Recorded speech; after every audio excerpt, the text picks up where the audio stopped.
En ce vendredi de prière chez les musulmans, après l'attaque américaine en Syrie, les réactions ont été mitigées selon que l'on était pro ou anti-Bachar al-Assad. Ce sont surtout les chiites qui ont été les plus virulents, comme ici en Iran. L'ayatollah Emani Kashani.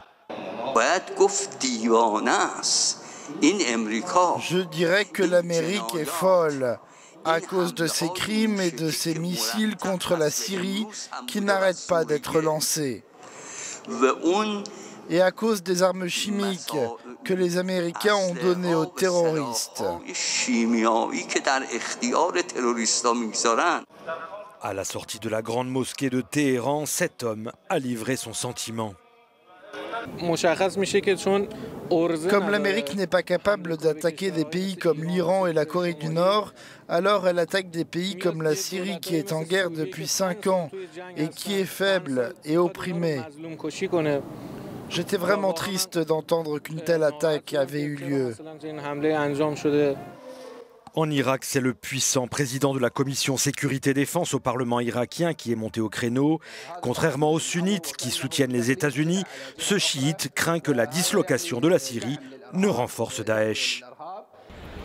En Égypte, si le gouvernement du président sunnite al-Sisi s'est bien gardé de critiquer Washington, dans les rues du Caire, les chiites sont les plus mécontents.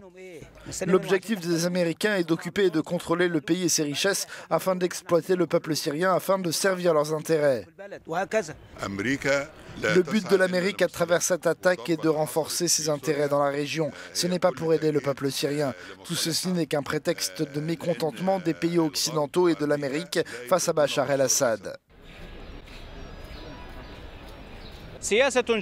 Pour de nombreux Arabes, explique notre correspondant au Caire, la nouvelle politique de Donald Trump vise à fragmenter la Syrie en différentes aires d'influence au profit des grandes puissances sous le prétexte de sauver des vies.